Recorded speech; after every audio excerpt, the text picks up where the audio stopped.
And I go, hey, what's going on? Why are you mandating this? If you want to be this new open territory, he goes, I'm not mandating this. I go, but there's videos of you saying it and it's on the news. He goes, welcome to my country. Wow. So everyone thinks it's mandated, but and that's just vaccines. Imagine other things, other industries, and it's on the news. So you guys. Well, but honestly, it's really difficult to work with Chinese in terms of coverage. They are very reluctant into talking about things clearly, and they always ask us to edit our questions, even if, in my opinion, our questions are like totally politically correct. They have so many banned topics. Okay, well, let's hold this. This is really good conversation. This is the kind of bantering we want. Hi, everyone. I'm Ken Rakowski. Welcome to our bi-weekly event where we talk to the movers and shakers in the blockchain crypto space. Of course, we're all excited about the Future Blockchain Summit, which is happening October 17th through the 20th or 14th through the 20th. We're excited to have you there in Dubai. And I'm very excited because every single gathering, we bring amazing people together. But I'm very fortunate because my co-host is always virtually sitting right next to me. She's insanely powerful in the crypto space, and she is the editor-in-chief over at Cointelegraph. Christina, how are you doing this? Hi, Ken, and I'm so lucky to co-host this show with you. That's the biggest luck I have. Everything is great. We are in green even today, so like the day can't be better. Okay. So before we bring on Brock, I've known Brock for 20 years I've known Brock. I was actually part of a company he started or was one of the founders of back in 1999. So I've known him for a long time. Before Brock gets on here, what's Brock's persona in the blockchain crypto space? How is he seen? Well, he's definitely a very controversial figure. And I think he likes it. Well, I would be happy to ask him again. I first met him when I just started working for Cointelegraph. It was like 4 years ago in Singapore. He just launched the EOS ICO, and I think this multitasking that he is managing to do in the space is really important. And he definitely is the one who creates a lot of stories around him. And it's always interesting to chat to him. Okay. But do you think he's somebody that is, again, he's not here yet, that's leading a trend? Is he somebody that is creating the directions, or is he somebody that's more being vocal about where things are going? Well, that's a great question. I think that a lot of people who are famous are now trendsetters in the crypto industry. So whoever has over 1 million subscribers on Twitter is the one who is setting trends. Definitely Brock is one of those people. And well, his political stance and his projects, not only in the crypto space, but also in the entertainment industry, is very important. As far as I know, he's now supporting a new series about crypto. So I'm also eager to ask him about that because, well, everything that we saw in the series on Netflix, on the TV about crypto is usually pretty BS.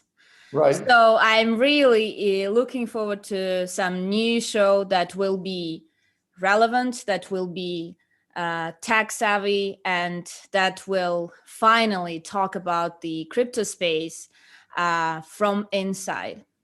Got it. I like that. By the way, again, this is a bi-weekly presentation that we put together. It's really here to promote the Future Blockchain Summit. So we want to make sure that you're registering. Hey, Oscar, I'm getting some people that are saying they can't get into the area. Just to be aware, some people are trying to log on and they can't get in for some reason. I don't know why. Just that be is aware. weird. And Brock is he's here, so we need to make him a panelist. Let's get him in here. All right, let's do this. Let's dive in. Very excited about Mr. Brock. Unmute yourself. Let's bring you on. Again, this is every other week. We are here to talk about the Future Blockchain Summit, which will be taking place in October. Please make sure you sign up. There's so much going on there. Mr. Brock Pierce is joining us. I think he's either in New York or Washington, D.C., but I know he's on the East Coast. Brock, where are you today?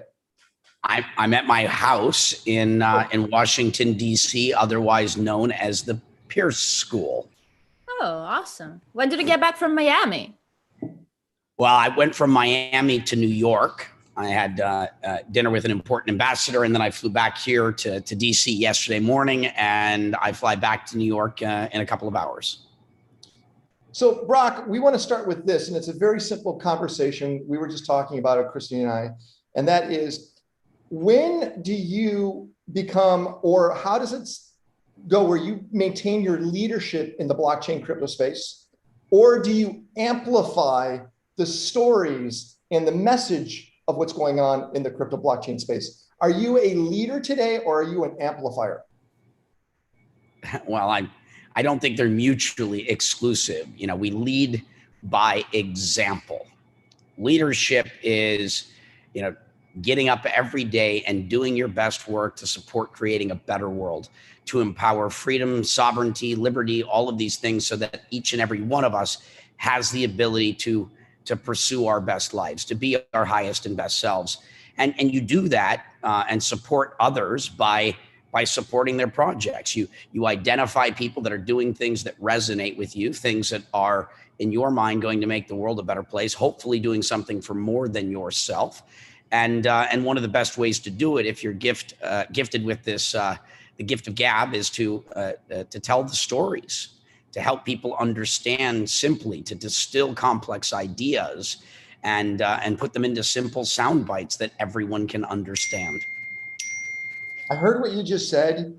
That was nice. Let's get deeper now. How do you maintain your leadership in this space? It can't just be you amplifying other stories. It's got to be where you are saying, this is BS, this is accurate, let's stay away from this. I mean, you have to almost take assertive positions. And by doing that, you might piss off some people sometimes, but to be a beacon of bright hope, you're gonna have to take some aggressive positions at times that might piss others off.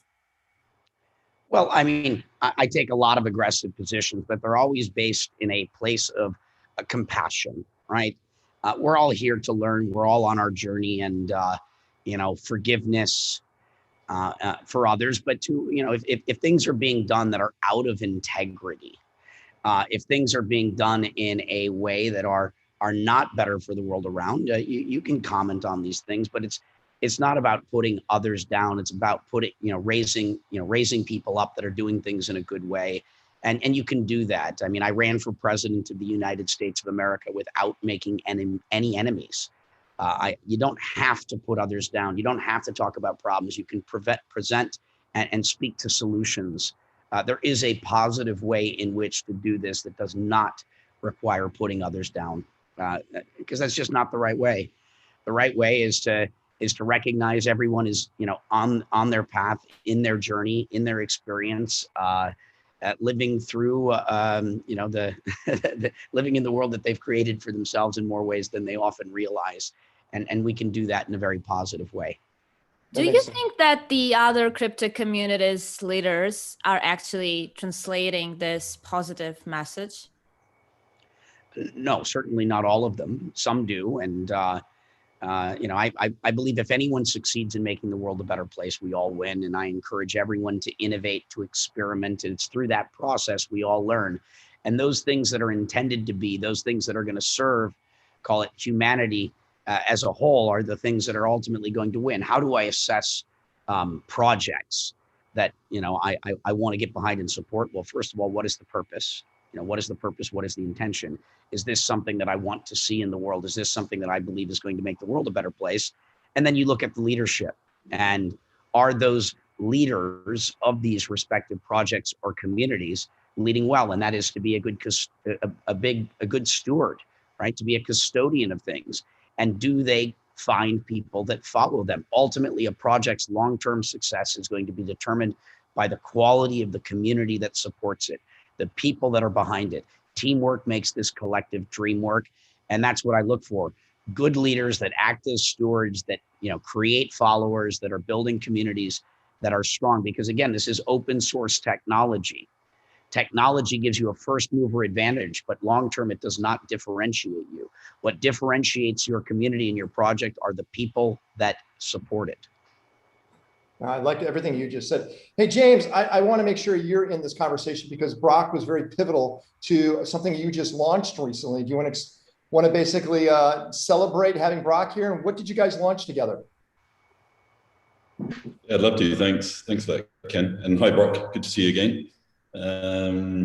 Yeah, so for those who don't know us, DMCC is one of the largest free zones in Dubai, and we have around 19,000 companies, and we have a reputation for developing ecosystems. So we started back in 2004 with gold, and then diamonds, and more recently coffee.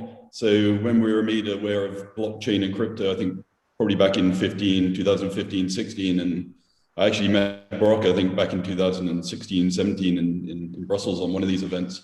We decided that we should have a crypto ecosystem, and following on from that, we launched recently a crypto center ecosystem. So we teamed up with CV Labs out of Switzerland, and we opened the doors of that, I think 2 weeks ago, and coincidentally, Brock generously attended and gave a keynote at that event as well. And that's basically a center that's supporting crypto, blockchain, DeFi, NFT, whatever it is within this space, trying to give all the building blocks there for entrepreneurs, for startups, for larger companies, for partners, incubation, excavation. And of course, we have new regulations that have just come out in the UAE as well, which is quite exciting to support that environment. So Brock, I want to go right there, what James is saying. So you got to go to Dubai only a few weeks ago, and then you were in Miami. And I know that your docket's pretty insane with wherever you're going.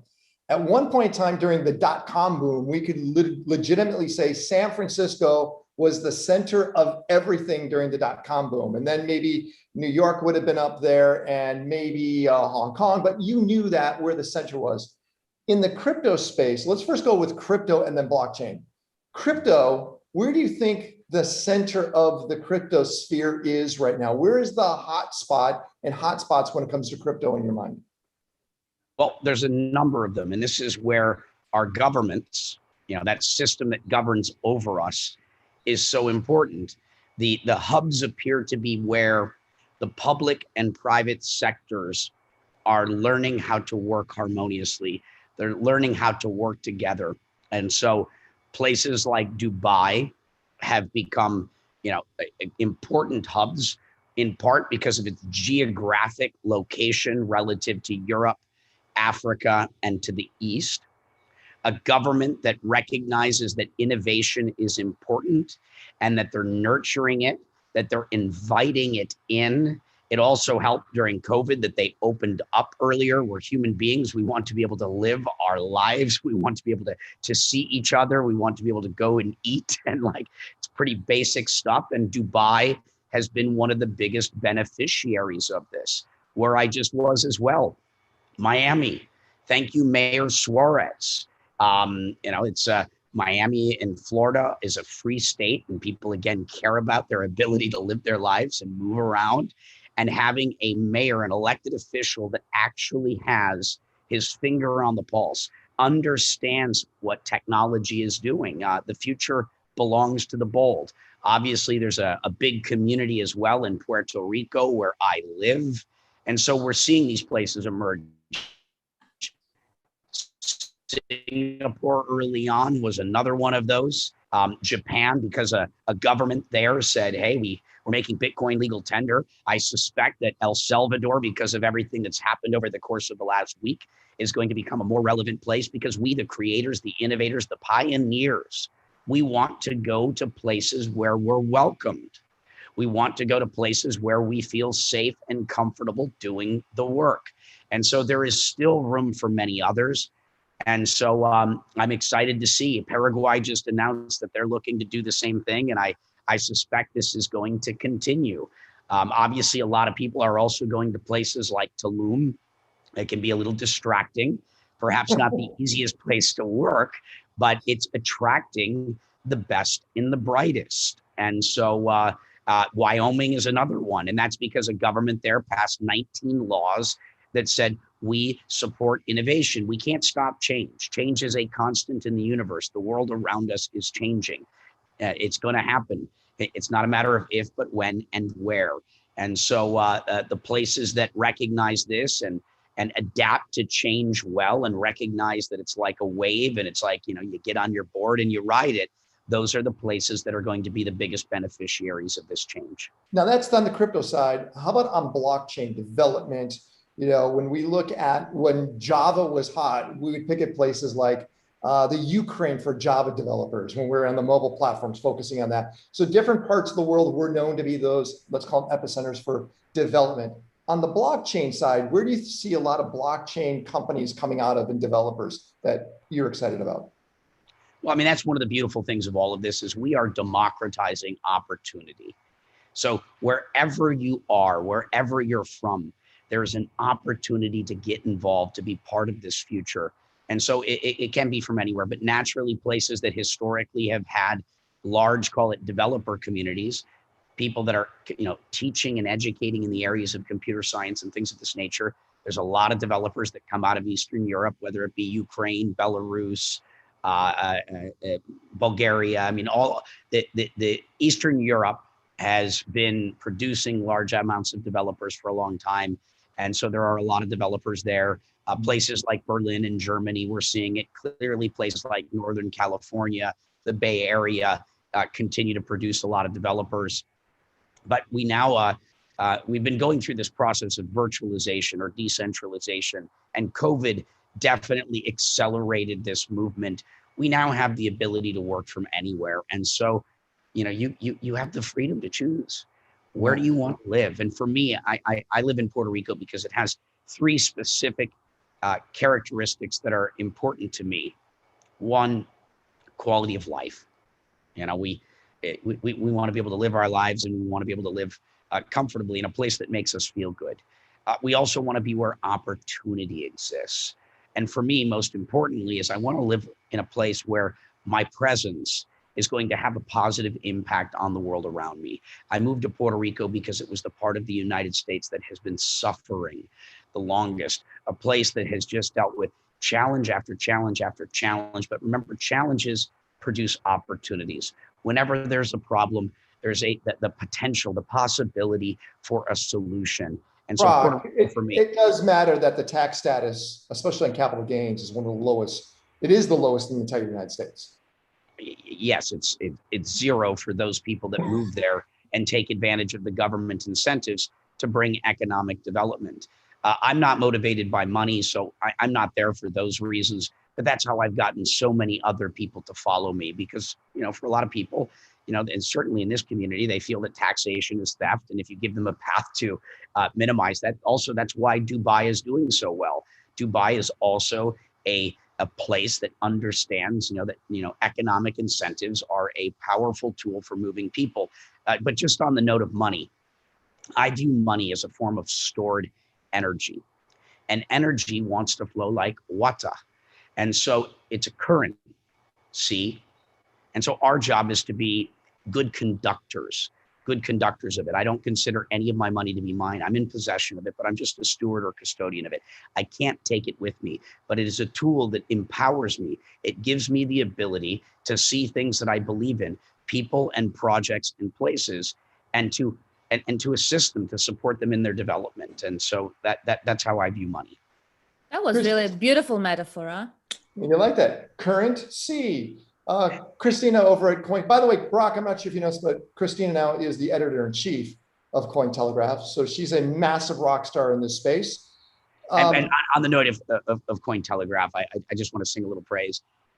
Of all the media properties in our industry, they do the coolest cartoon sort of animations. I love how you merge mediums. And you do it through obviously the written word and video and that message, but you also do it in a really fun animated way, because the mediums and the more ways in which we can speak to people, the more effective often the message is. Thank you, Brock. That's really valuable. Thank you very much. Brock, Christina has a challenge, and the challenge is fake information. So for her to dig through something that seems to be a great story might later on be a story to lead the masses into the wrong direction, so someone else takes advantage of it. I mean, Christine, you get these tips often, and digging deep is difficult, isn't it?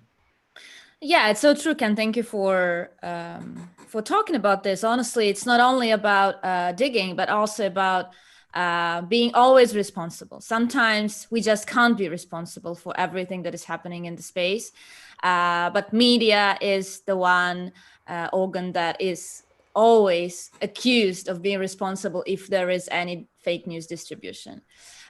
Even though I personally think that it's always better to write about something than not to write about something. And then we also try to educate our readers to make their own research. Our articles are not the Bible, not at all.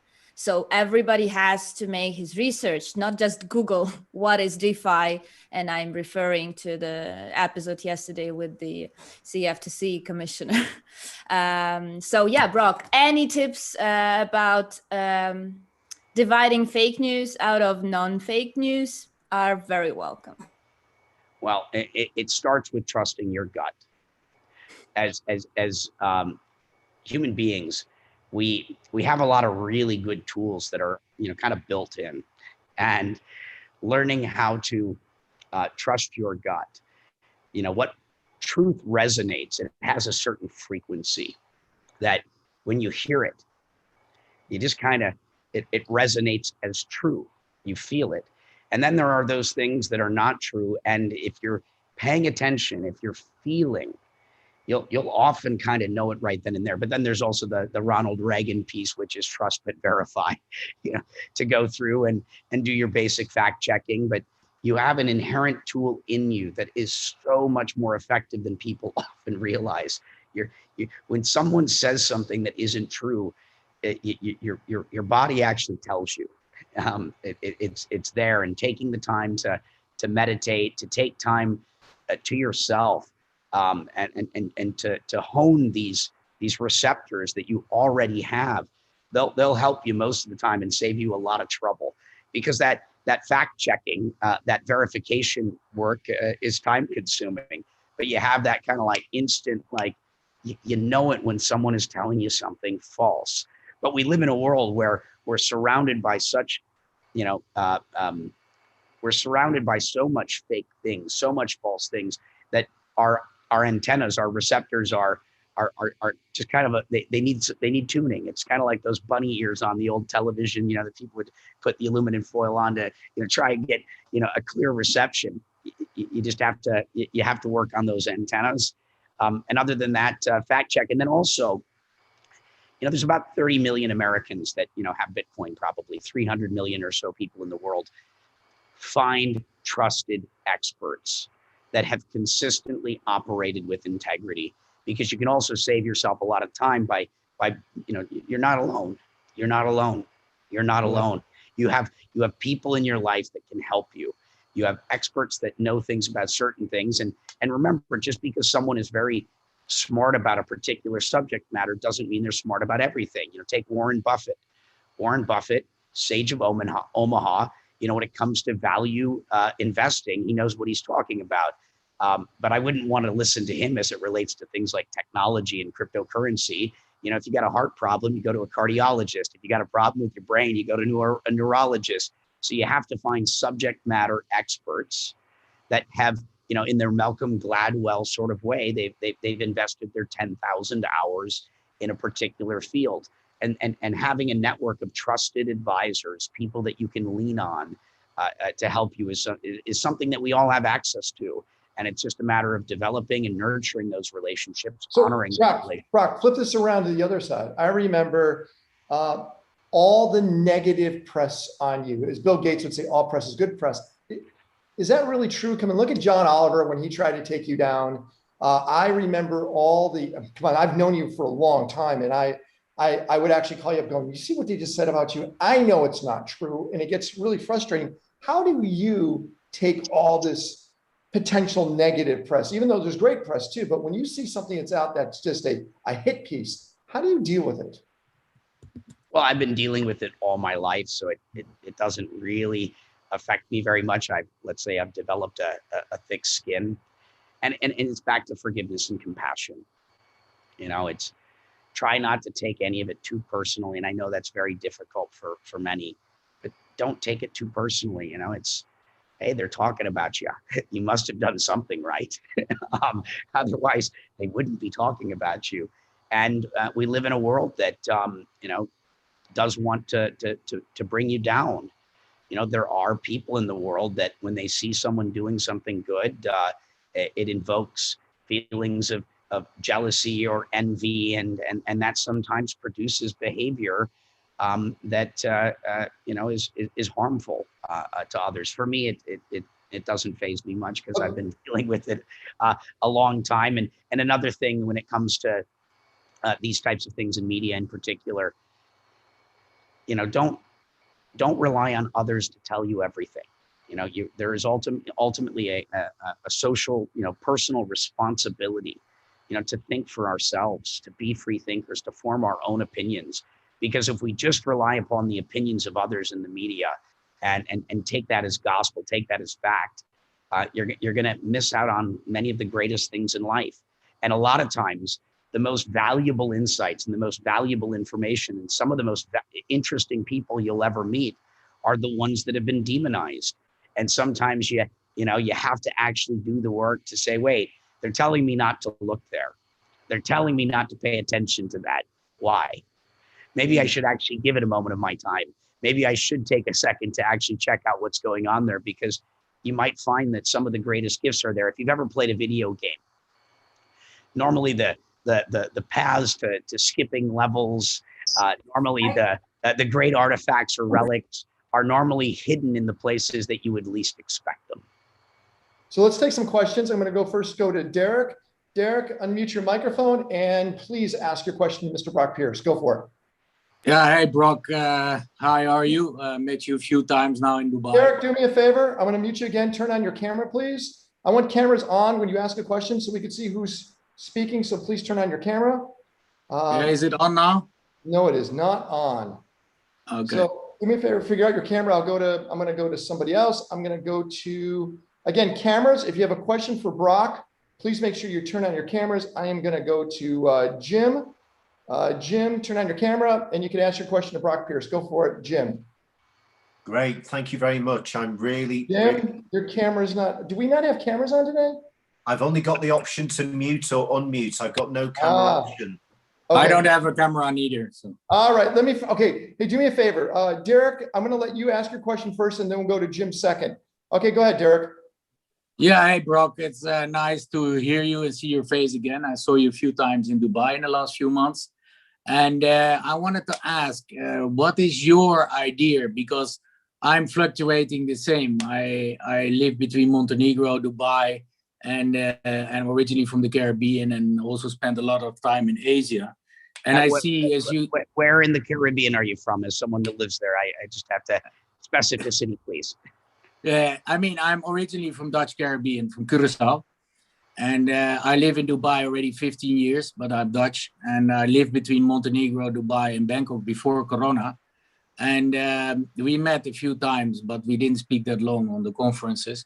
But I was just wondering, what is your personal preference? I know you live in Puerto Rico and you come a lot to Dubai, and you just spoke about it.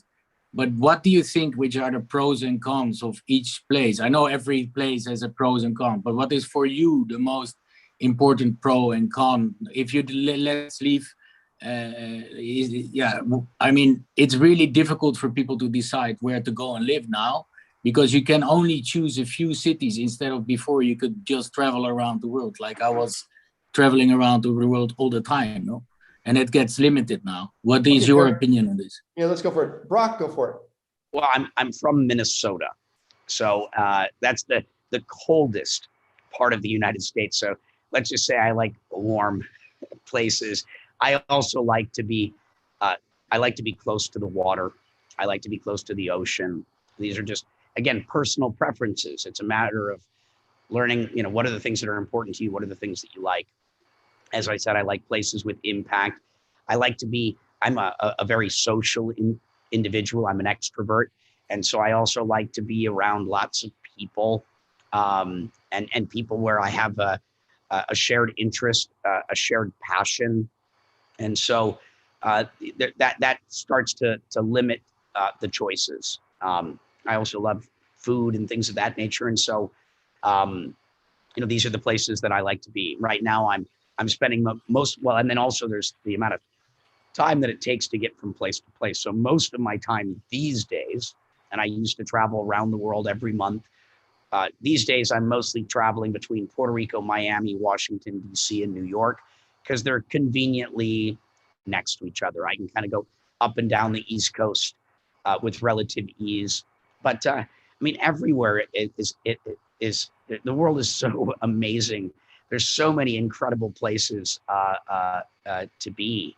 It's really just a matter of going to that place that works for you. And if it's not working, go try somewhere else.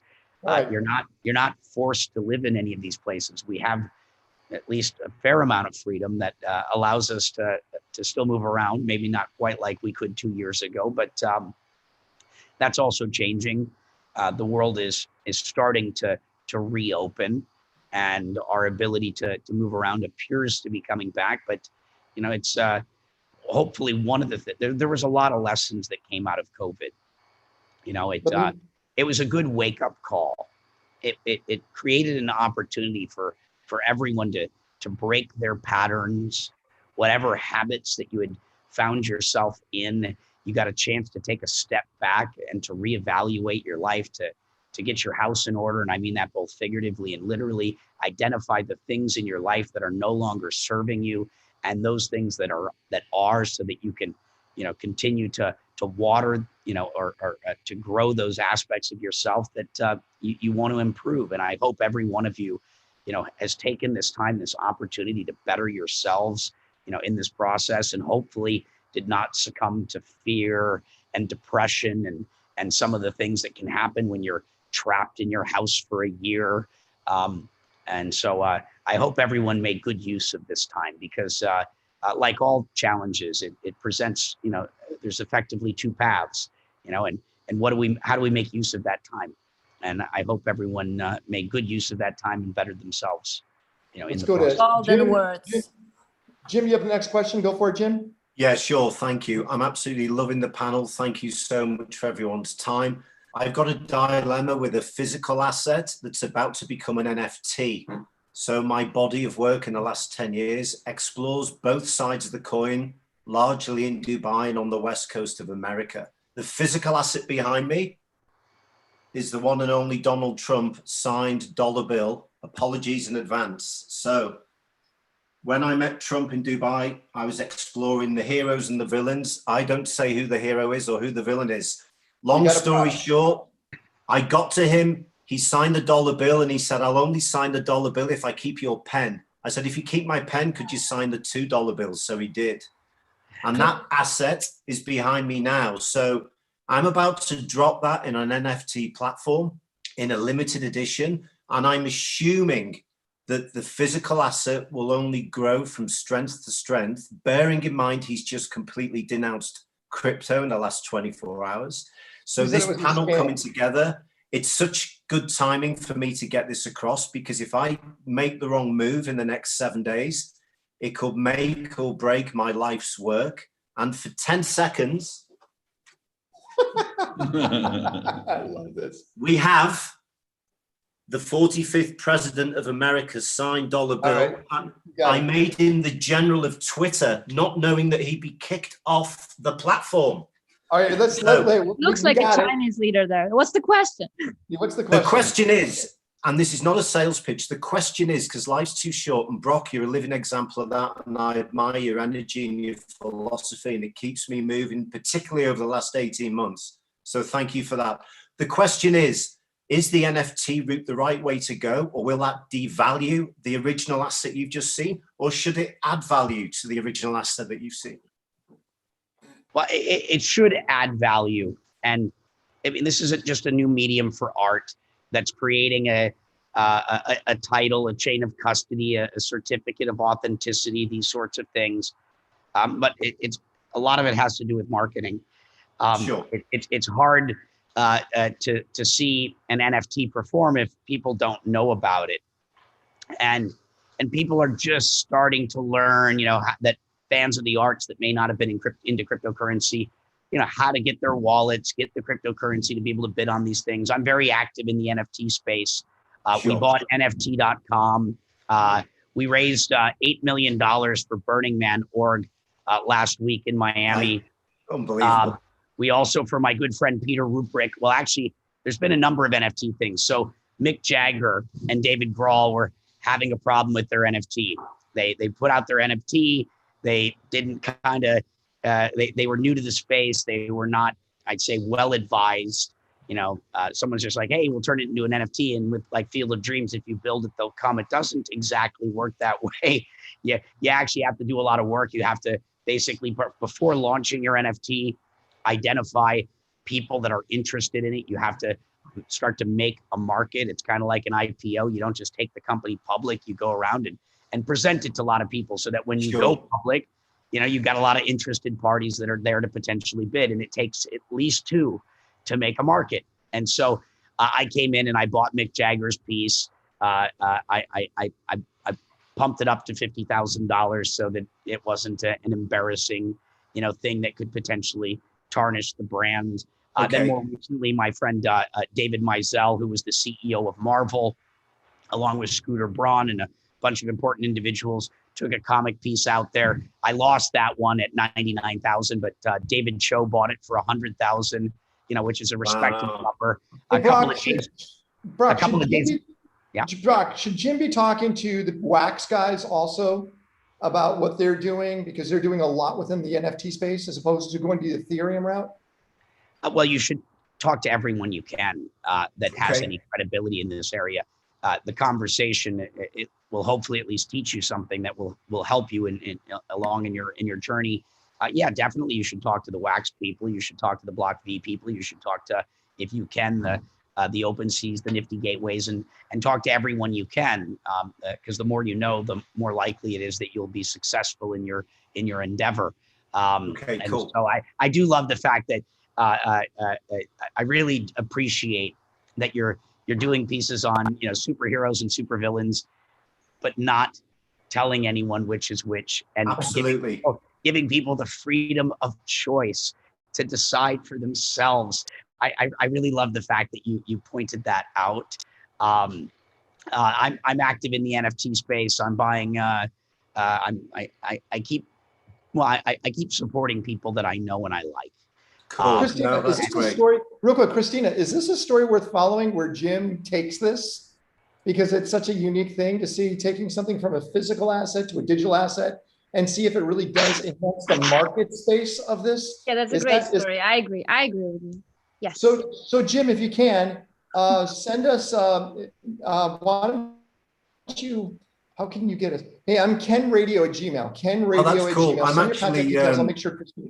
Yeah, I follow a lot of DMCC and James Bernard and co. So I'll get everyone's details from James if that's okay. Yeah, do that, and then let's follow this as a story. Jim, I appreciate your time. Thank you, guys. Thank you very much.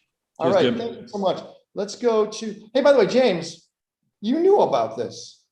I didn't know he was going to come on. I know his story. Yes, Jim's a good friend of DMCC, and I've been following his journey on NFTs and trying to help him in the space. That's pretty cool. I think by accident I just turned off your camera, turn it back on. I want to see your handsome fit. Oh, I like. There you go. Hey, by the way, Brock, what does James do? Because James, in some ways, is kind of his whole launch of what's going on in Dubai.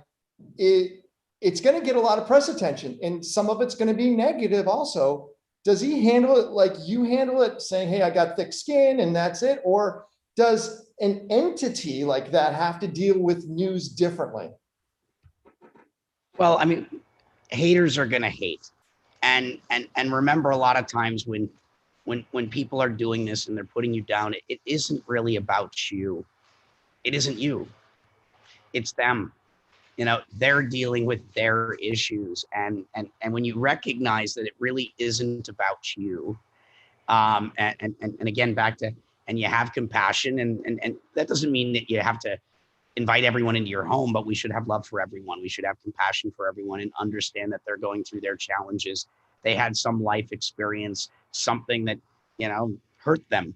And, the victim often it becomes the perpetrator, and, they've been hurt, and so they hurt others. And, try to insulate yourself and protect you from those things to the extent you can. But if you're making big waves, if you're doing things in the public eye, you know, you're going to get people on Twitter, you're going to get trolls that, you know, they're there to distract you.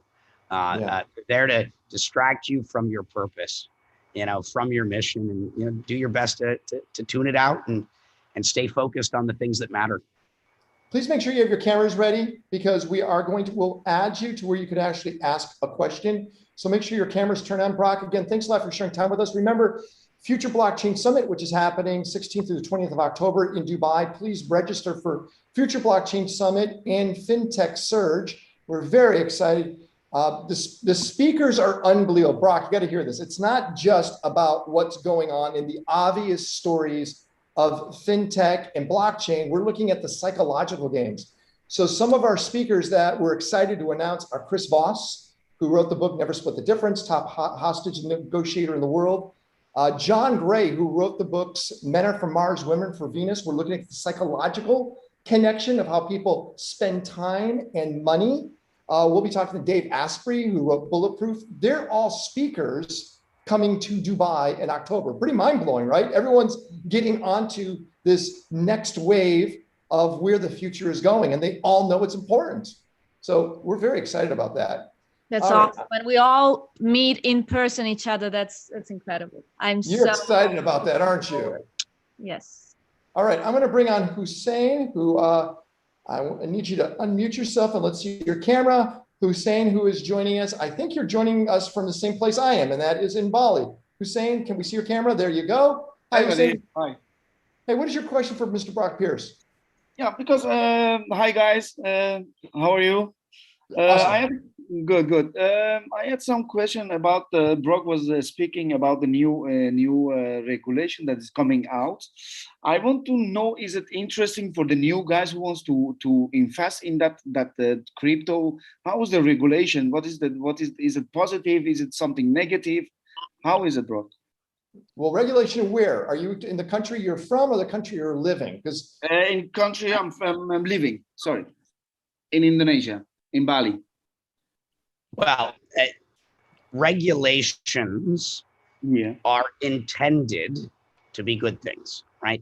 The intention of regulation is to put in place rules that protect people and incentivize certain behaviors. That's the intention, right?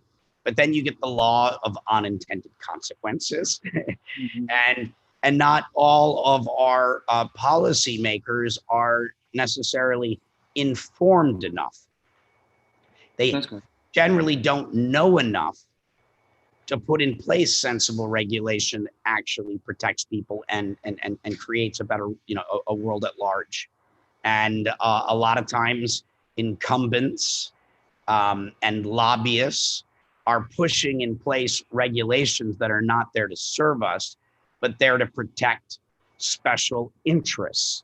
And so regulation is a mixed bag, and you have to look at regulation on a case-by-case, basis to really understand, is this a good thing? I spend a lot of time in the US, but abroad as well, but a lot of time in the US talking to legislators on a state and federal level, because it is human nature to fear that which we don't understand. And how do we conquer fear? We conquer fear with knowledge.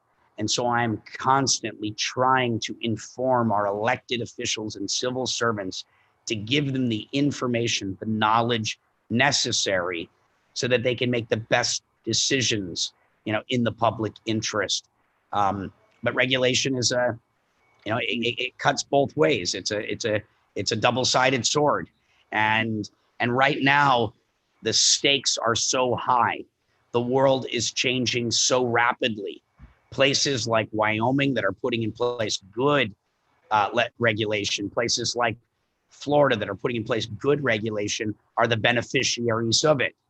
And places that put in place bad regulations are going to be the victims of their own actions, and they're going to harm their constituents. And so I pray that those that are in a position of authority to make these types of decisions do the work to be informed as possible so that sensible regulations are put in place that ultimately serve the public interest. There you go. Thank you. Thank you. Hussein, thanks a lot, Hussein. You're Well, Brock, I know you have to jump some other places. And I don't want to suck up your time. Before we go, help us understand what's going on in China. And the reason why I say this is we see the markets move up and down when an announcement comes out of China. It could literally tank any type of crypto in some ways, or it could just accelerate it. How do you view China, and do you see it as really the new driver since most of the miners are out of China? How do you position China in this whole conversation of where crypto is going? First of all, we share one planet. We're all in this together. And so I hope that we all figure this out. China obviously became one of the largest markets to recognize the opportunity around Bitcoin, cryptocurrency, blockchain, and they've gotten in a very big way. The Chinese government saw what we did with Tether, and they've created the Chinese digital yuan, a central bank digital currency, or CBDC. That Chinese digital yuan, could threaten the U.S. dollar's reserve status. Donald Trump's most recent statements around Bitcoin, I think, are uninformed, and his real conversation should have been around the Chinese digital yuan. If his point was dollar superiority, Bitcoin is like digital gold. It's an alternative store of value. Cryptocurrencies are not really currencies. Because people don't use them as a medium of exchange. People don't use them to buy basic goods and services, not in any scale that matters. So cryptocurrency is a bit of a misnomer. It's really an alternative store of value right now. That's not to say that it won't be different in the future, but I'm talking about present reality. And so Donald Trump's statements were misinformed. The Chinese digital yuan is a very big deal. I believe that we're going to see global currency consolidation. China, in their Belt and Road project, is going to be saying to these nations, yeah, we'll give you big loans like in Africa, but we want to take over your ports of entry. I think the next thing they're going to say is, well, we want you to use our digital currency stack, and we'd like you to peg your currency to the Chinese yuan and trade your commodities in it. This is a really big deal in terms of geopolitical movements. But what China's done recently it has been very harmful for China in the long run. It's had a negative impact on the price of Bitcoin in the short term, but that's fine. We like sales. We like to be able to buy our Bitcoin at better prices. It's not a bad thing. Anyone buying this should be in it for the long run anyway. If you think this is a get rich quick scheme, buying Bitcoin, well, okay, we're down a little bit, but so what in the long run, unless you're trying to be a trader. And so the other thing that's happened is they just announced that if you mention Bitcoin on social media in China, your account will be banned. So massive censorship around even mentioning Bitcoin in China. This was on Fox News last night or yesterday afternoon. The Chinese mining industry is also leaving China rapidly because it's no longer a friendly jurisdiction in which to operate. I think Satoshi's, call it second gift, it might be 3, 4, 5, but let's just call it Satoshi's second gift. I believe Bitcoin, and this is where Elon Musk, again, I think was uninformed. We used to power our lamps and our lights with whale fat, with whale blubber. But as civilization advanced, we eventually needed to find a more abundant resource for energy, which was fossil fuels. We're now at a point, because of our power consumption and the fact that it's done so geographically specific, I believe that Bitcoin mining is going to help usher in and accelerate the rate at which renewable energies are used. And this presents an incredible opportunity for the United States of America. The United States of America needs to upgrade its infrastructure. And I believe that combined with Biden's desires to improve American infrastructure and providing tremendous resources to do that, that combined with the fact that China is no longer a favorable market in which to mine, I think this could basically become the primary driver of upgrading the world's energy infrastructure. And so, Is Bitcoin bad for the environment? I argue completely the opposite. And to say that it is, certainly if you make electric cars, is to make the argument like we should go back to a horse and buggy. You know, we are where we are, and our job is to upgrade the world around us and upgrade that infrastructure sooner rather than later. China, I think, has made a number of very bad moves. You know, but anytime that happens, it creates an opportunity for others. And so Bitcoin mining is now being basically dispersed into new places, and massive investments into energy infrastructure around the world are going to happen as a result of it. So I think it's bad for China, but I think it's good for everyone else. So Brock's going to be leaving in a few minutes. We're going to do some bantering after Brock leaves, so don't leave us. Stay with us. James, before Brock goes, any last questions for Brock? For me, no, I mean, we covered pretty much all of it. I know there's probably the ultimate question that I get the whole time is the misinterpretation of what blockchain is and what crypto is.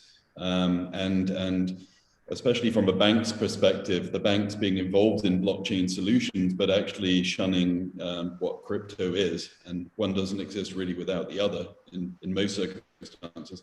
So how do you feel that role playing out? You know, how do you see that sort of really getting an understanding across to governments and also to banking, which is seriously important for the industry?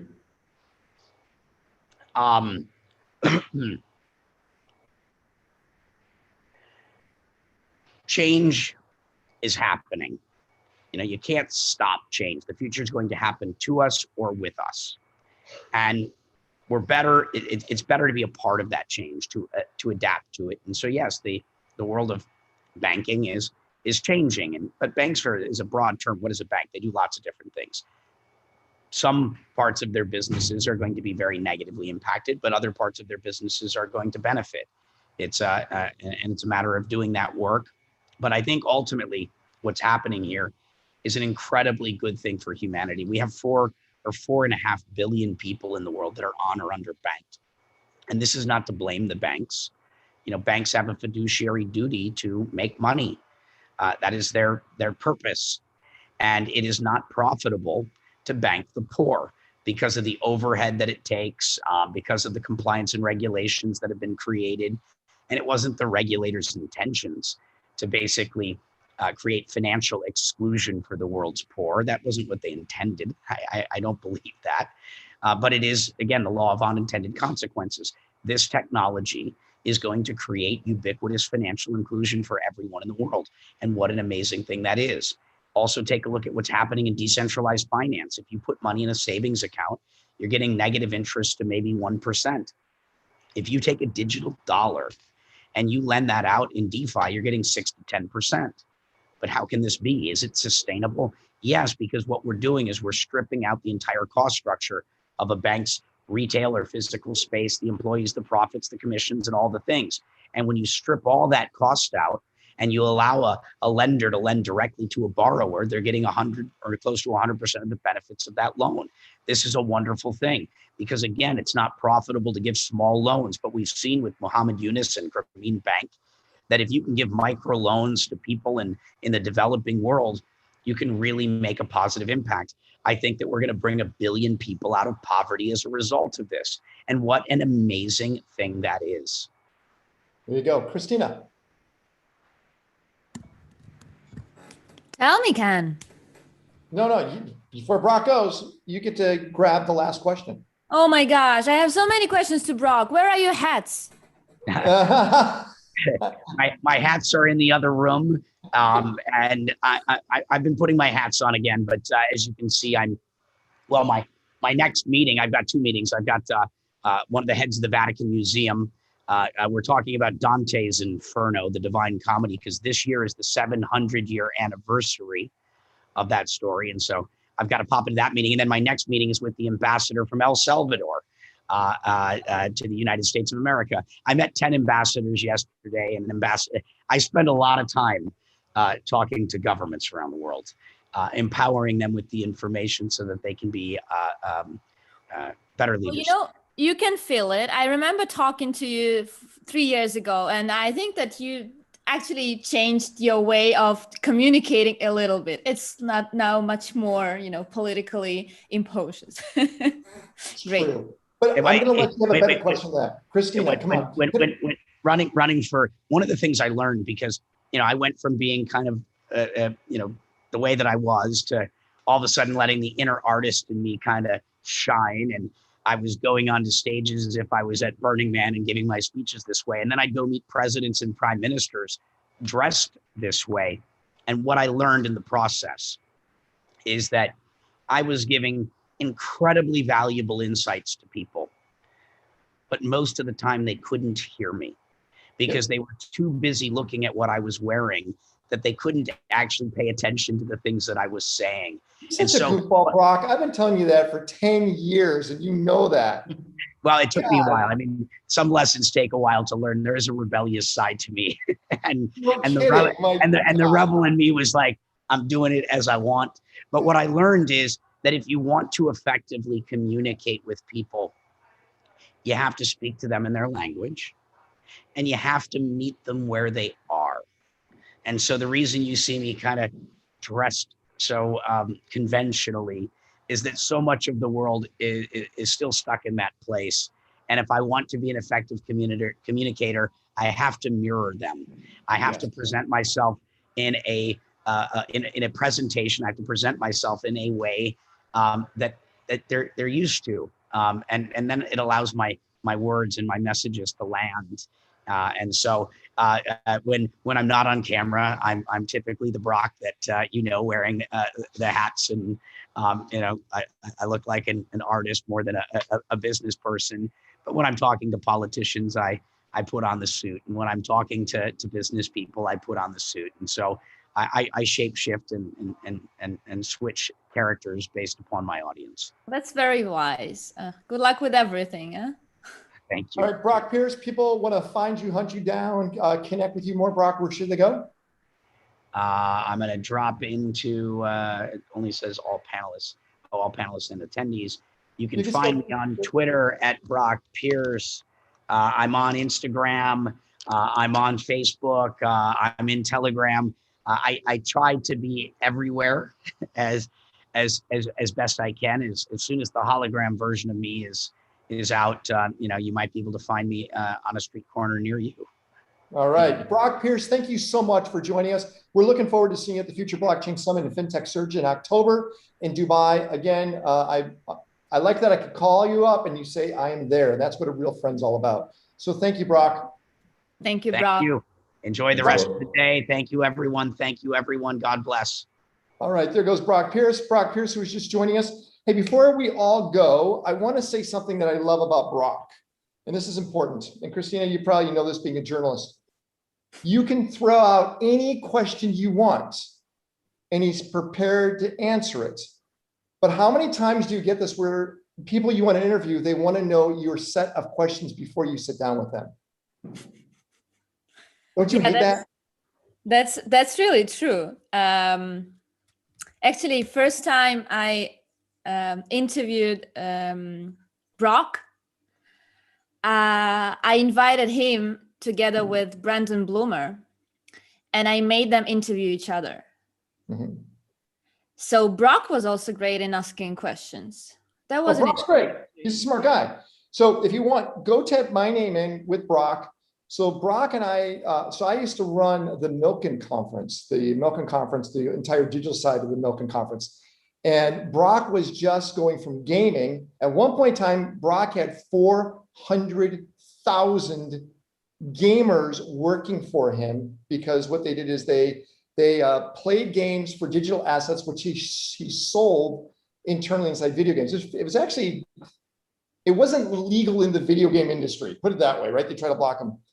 And I did the same thing. He was sharp. He's always been sharp. But the thing again is he's ready to always answer a question. And that's so important, because if people are so guarded, you always ask, why are they guarded? What are they protecting? Hey, before we go there, hey, James, I do want to bring something up that Brock said, but we didn't get deeper into it. And that is, there's changes in laws, especially around what you just launched in Dubai, and this is something that people need to pay attention to, because Brock said Dubai is one of those hot spots, and it's all around what you just launched.